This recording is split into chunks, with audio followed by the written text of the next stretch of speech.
वालेकुम वीवर। आज का जो हमारा टॉपिक है वो है नीली झील। नीली झील एक सबक है, चलते हैं पढ़ते हैं और बताते हैं आपको। ये इन दिनों का ज़िक्र है जब रूफ़ी के दांत पर बिजली गिरी। रूफ़ी बिजली से बहुत डरते थे। जब बादल आए तो वो बिस्तरों में छुपते फिरते। सब कहते हैं कि अगर बिजली को गिरना है तो ज़रूर गिरेगी। रूफ़ी जवाब देते, बेशक गिरे, लेकिन इस तरह कम अज़ कम उसे मुझको ढूंढना तो पड़ेगा। हुआ यूं कि बारिश अभी अभी थमी थी। सूफी सोफ़े के पीछे से निकल कर दबे पाँव बरामदे तक गए, ये देखने के बादल जट गए या नहीं। इतने में ज़ोर से बिजली कूदी और एक अजीम शान धमाका हुआ। जब वो होश में आए तो उनका एक दांत हिल रहा था। उन्होंने आईना देखा तो दांत का कुछ हिस्सा स्याह नज़र आया। अगले रोज़ आस-पास मशहूर हो गया कि रात रूफ़ी मियाँ के दांत पर बिजली गिरी है। वो 2 दिन बिस्तर पर पड़े रहे, लेकिन इस तरह हम अपने आने वाले समाही इम्तिहान से बच सके। इस कमबख्त इम्तिहान ने हमारी नींद उड़ा रखी थी। मास्टर साहब ने हमारे साथ ख़ास रियायत की और अज़ करम इम्तिहान चंद दिनों के लिए मुलतवी कर दिया गया। हमारे मास्टर साहब इन हजरात में से थे जो आपसे सवाल पूछेंगे, आपकी तरफ से खुद जवाब देंगे और फिर आपको डांटेंगे भी कि जवाब गलत था। सारी क्लास का इम्तिहान हो चुका था, सिर्फ मैं और रूफ़ी रहते थे। निचली जमातों में रूफ़ी के छोटे भाई नन्हे मियाँ बाकी थे, क्योंकि उस बिजली के गिरने के सिलसिले में वो भी बतौर तीमारदार शरीक थे। मैं और रूफ़ी मुजरमों की तरह कमरे में दाखिल हुए।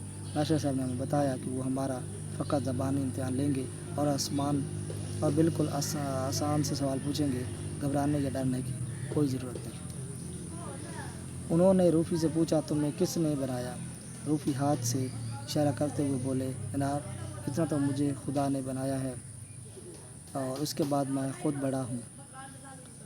अब मास्टर साहब मुझसे मुखातिब हुए, ऑस्ट्रेलिया कहाँ है? जी, जोग्राफ़ी के 50वें सफ़े पर। जोग्राफ़ी में नहीं, वैसे कहाँ जनाब? ऑस्ट्रेलिया पूरे अर्ज़ पर है।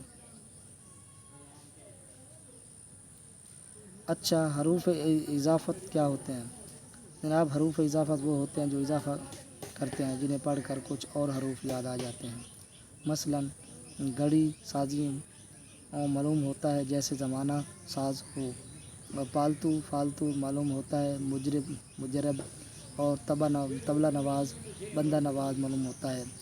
और बस मास्टर साहब बिल्कुल खफा हो गए। अब नन्हे मियाँ को बुला लिया। नन्हे गिनती गिनकर दिखाओ। मास्टर साहब बोले, 1 2 3 4 5 6 7 8 9 10 गुलाम, बेगम और बादशाह। नन्हे ने फातिहाना अंदाज से कहा। इसमें नन्हे का भी कसूर नहीं था। उन दिनों घर में खूब ताश खूब होती थी। शाम को मास्टर साहब हमारे यहाँ आए और रूफ़ी के अब्बा से देर तक बातें होती रहीं। सोते वक्त हमें सुनाया गया कि हमारी तालीमी हालत बहुत कमज़ोर है, चुनांचे मास्टर साहब हमें घर पर पढ़ाने आया करेंगे। इस खबर ने हमें उदास कर दिया। अगले रोज़ इतवार था। अलग सुबह हम मछलियाँ पकड़ने का सामान लिया और झील का रुख किया, और ट्यूशन की नई मुसीबत ने हमें गमगीन कर दिया। यूँ मालूम होता था कि जो रही सही आज़ादी मैसर थी वो भी छिन गई।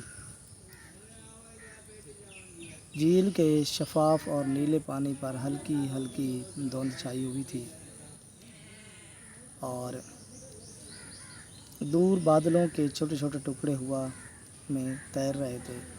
किनारों पर फूलदार बेलें और पौधे झुके हुए थे और बेशुमार तितलियाँ उड़ रही थीं। झील के किनारे दूर दूर तक चले गए थे। दूसरा किनारा बहुत दूर था और कभी कभार ही दिखाई देता। जब बारिश थमी हो या दिन बिल्कुल साफ़ हो तो हर बार किसी नई शक्ल में दिखाई देता। किसी दूर दूर तक महल और किले दिखाई देते, कभी घने और सरसब्ज़ باغ اور کبھی ریت کے ٹیلے اور نخلی سان نظر آتے.